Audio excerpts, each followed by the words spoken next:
Buenas. Voy a contestar a Nadia Calviño y a Chiqui Montero. Aunque Chiqui Montero, como hablo muy fluido y vocalizo, a lo mejor no me entiende. Pero Nadia Calviño, esa pija millonaria, que es millonaria desde que sus padres ya se forraban con el Partido Socialista, pues ella, que en una intervención en estos días ha venido a querer decir que la industria española está en un momento puntero de la historia y una creación de empleo juvenil como no se había conocido otro. Escuchar a Nadia Calviño es como cuando te echas una novia de adolescente y se piensa que tu polla mide 42 centímetros. Es más o menos tal que así. Nadia Calviño sabe que miente, lo hace adrede, es una cosa que está planificado desde el partido y miente flagrantemente. De hecho, si alguien piensa que Pedro Sánchez es doctor en economía, si alguien se ha creído que este tío es doctor cum laude en economía y nadie lo ha escuchado hablar jamás de economía, no tiene ni idea de sacar un tanto por ciento. Para Pedro Sánchez, el 60% del PIB nacional son 200.000 millones de euros, lo dijo él en televisión española.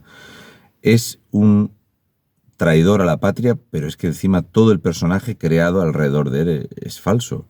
Le pasa como a Nadia Calviño. En los primeros presupuestos que presentó Nadia Calviño había 13 meses de IVA. En los segundos presupuestos, en enero, se habían perdido 31.000 millones de euros. Y es la tónica habitual en este Partido Socialista. La emisión de deuda neta, refinanciar. Ahora mismo tenemos que refinanciar el 15% de la deuda, pasando de pagar ese 0,46% de intereses a un 3,45% de intereses. La ruina. Solución: emitir bonos a 20 años y a 50 años. Con resiliencia. Y te quiero comentar una cosa, Nadia. Porque respecto a lo que has hablado de la industria, vamos a ver los datos que hay o los que se reflejan en la Unión Europea. Porque yo sé que los españoles esto no tienen a bien hacerlo. Así que vamos a ver qué pone en Europa de los datos de España. Bien, elevado riesgo de impago de préstamos ICO.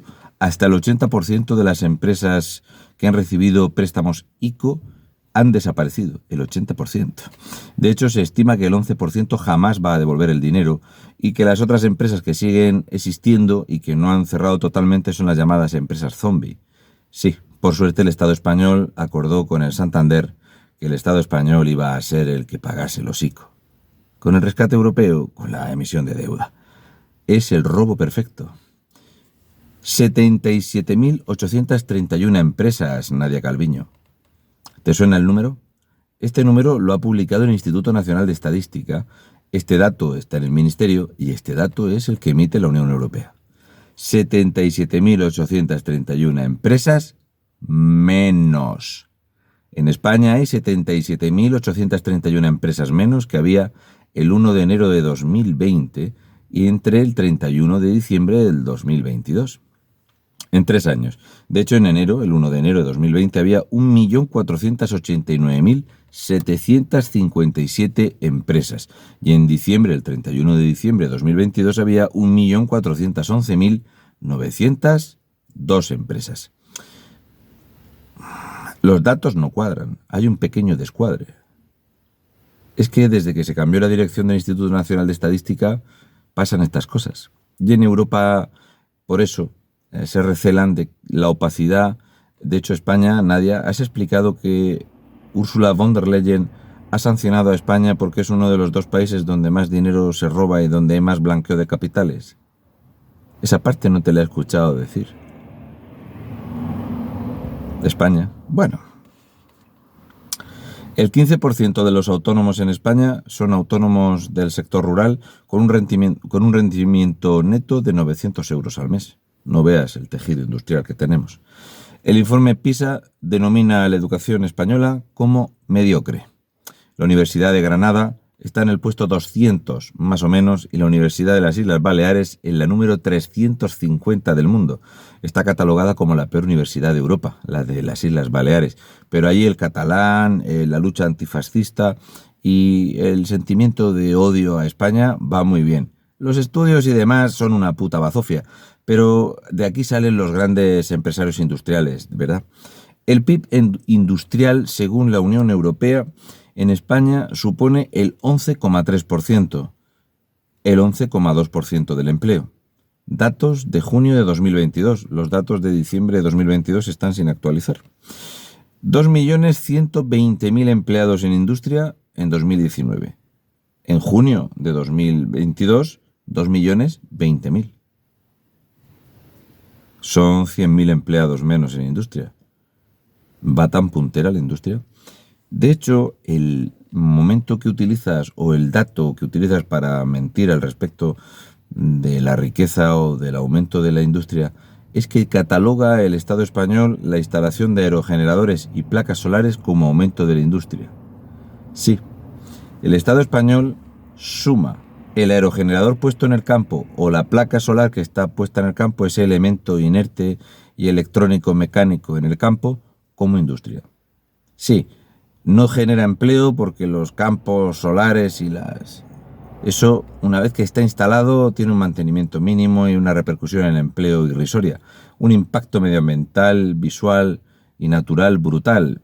Pero ese es el dato que utiliza el Estado español para falsear los datos de industria que, según Nadia Calviño, rondaría el 15% del Producto Interior Bruto. Con lo cual tampoco salimos bien. Y te lo voy a explicar. En el año 2022, España ha perdido 111.200 autónomos, el año más negro de la historia. Tendríamos que recurrir a los tiempos del ladrillo, de la burbuja y del gobierno de Aznar y de la guerra esa de Irak. Joder. Otro dato bastante llamativo, Nadia, es que desde el 1 de enero al 21 de enero, la gasolina ha subido un 18,29% y el diésel un 15,62%. Se nota que la potentísima industria en España va viento en popa. En el año 2000, el Producto Interior Bruto de industria era el 18,7%. En el año 2020, Nadia, era el 14,69%. Llevabais en el gobierno vosotros desde junio de 2018. Recuerda que en 2015 Pedro Sánchez se comprometió al 20% en el 2020. El 20% del PIB de España en el año 2020 provendría de la industria, sobre todo de esa transición ecológica y verde y tal. En el año 2022, el 12,6% del Producto Interior Bruto de España depende de la industria. Si te das cuenta antes, cuando he comentado ese 11,3% del PIB, es porque no hemos sumado las renovables. Vosotros a las renovables les dais incluso un tamaño mayor, pero el que se reconoce en Europa es el 12,6%, aunque vosotros habléis de un 15% en unos datos que no los sostiene nadie. Si comparamos, Nadia, a este momento histórico de la industria en España, me iría al año 1980. En el año 1980 el Producto Interior Bruto dependiente o generado o creado por la industria en España era del 25,9%, más del doble que ahora, en 1980. De hecho, para vosotros, con los aerogeneradores, las placas y el sector energético, vamos camino de igualar esas cifras del 20% en industria. No lo sé. Vamos a ir un poquito más atrás, al año 1975.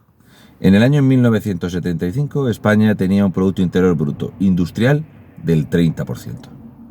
De cada 100 pesetas, 30 eran de la industria. En el año 1950, en España, el 34% de la población era clase media. En el año 1975, el 56% de la población española era clase media. El pico más alto de la historia. Nunca ha habido más gente viviendo bien en España que en 1975. Claro, luego llegó el socialismo y el desmontar la industria, ¿verdad?, de Felipón, Solchaga y todos aquellos para tirarnos a los pies de los caballos. Vale, sigo por donde iba. En 2016 ya habíamos retrocedido hasta el 43%. Habíamos perdido un 13% de clase media. Lo de la burbuja inmobiliaria, que era un triturador de clase media. Veremos a ver las cifras que arrojan estos fabulosos años 20. Actualmente, en el año 2022, la pobreza está en valores máximos en la historia. Tendríamos que retrotraernos al año 1938. Jopetas. Tenemos el sector público más caro e ineficaz de toda Europa. El país número 19 de 27. Esa es la realidad de España. Si te pones a mirar la cantidad de países donde el salario medio es mejor que el español, donde hay más progreso, menos paro. España es el país con más desempleo de Europa y el país con más desempleo juvenil de Europa. Es que ni Malta ni Chipre... Bueno, ya quisiéramos nosotros tener el sueldo que tienen los chipriotas o los malteses. Ni siquiera vamos a hablar de los daneses ni nada de eso. Déjate. De 1975 a 2013, el Producto Interior Bruto per cápita, la riqueza de los españoles, en el dinero que tenemos para gastar, ha aumentado un espectacular 0,6%. En 38 años, la riqueza de los españoles, la diferencia entre el precio y el sueldo ha variado un 0,6%. Llevamos 15 años que los españoles ganamos menos de lo que pagamos. 15 años consecutivos. De hecho, lo fabuloso del ranking europeo, si solo cogemos la fracción desde junio de 2018 a la fracción de junio de 2018 a diciembre de 2022, cada español es 104 euros más rico para consumir, para comprar. Ahora pregúntate, con la inflación en España, los precios de la energía, de los combustibles, etc., esos 104 euros que ganamos más, ¿cuánto dinero nos cuesta más caro vivir? Eso sin contar que ahora en febrero, con la llegada de los nuevos impuestos y la nueva subida, ¿verdad?, de los precios de los combustibles, lo vais a tapar con el hecho de quitar las mascarillas. El humo para tapar el robo. Lo de siempre. Y el hecho es que comparar esta época industrial con la época industrial de los años 60 y 70 es imposible. España promedió desde 1962 a 1975 un crecimiento del 6,6% de la economía de media cada año. Y no se daban tantos golpes en el pecho, quizá es porque no había tanto político ladrón como ahora. De hecho, prácticamente no se pagaban impuestos ningunos y el Estado, una vez que dejó de estar embargado por Estados Unidos y haber hecho alianzas con otros países, España era el motor económico imparable. De hecho, creo que solamente Singapur nos ha podido mojar la oreja en crecimiento. Un crecimiento brutal. Hubo 2 años de Bolsonaro en Brasil que la media era superior al crecimiento español. Pero durante ese periodo de tiempo, esa creación de riqueza, de bienestar, donde con un salario una persona podía estar con su pareja, 5 hijos, comprarse un coche, pagar una casa y comprar una segunda casa y tirarse un mes de vacaciones en verano, eso no lo vamos a volver a ver los españoles nunca con los regímenes estos narcosocialistas o estos regímenes globalistas. Nunca. Porque los pobres tienen que ser pobres y tiene que haber una clara distinción entre ricos y pobres. La cosa es, Nadia, que tú te comprometiste con tu presidente a que en el año 2020 tendríamos un 20% de la industria. Y lo que hemos hecho es retroceder en industria y seguir desmontando industria año tras año tras año. Inventarnos impuestos al CO2 cuando España representa el 0,2% de la contaminación del planeta Tierra. En Europa somos el 0,8%. El dato más sangrante, Nadia, el verdaderamente sangrante, es que Alemania, Francia e Italia suponen el 60% de la riqueza de toda Europa. Sí, de los 14.780.000 millones de euros que genera la Unión Europea, solamente entre Alemania, Francia e Italia ya son más de 8,3 billones de euros. Nosotros, ¿qué vamos a hacer? ¿Sector servicios? Eso sí crece. Empleo público. En el año 1975 había 700.000 empleados públicos. 700.000. A día de hoy tenemos 3.158.000 empleados públicos más. 3 millones. Toda la población de la región de Murcia. Toda la población de Cantabria, de Navarra, de La Rioja. Y más. De nuevos empleados públicos. Podríamos sumar más o menos la población que hay en la Comunidad Autónoma Vasca y en la región de Murcia, que todos serían empleados públicos. Por eso, la baja productividad de España, que somos uno de los países menos productivos de la OCDE, y que tenemos los lugares punteros con menos productividad y el envejecimiento poblacional, pues es la pinza perfecta para ser la República Bananera Socialista y el mejor lugar para el experimento globalista, como dijo el hijo de la grandísima de Javier Soros-Lana en el Club Bilderberg. ¿Me puedes explicar, Nadia, si tú eres la lista y yo soy un paleto de campo, por qué yo cojo los datos oficiales de Europa y tú te inventas milongas de mierda para engañar a los que se dejan engañar. No es para mí, es para un amigo.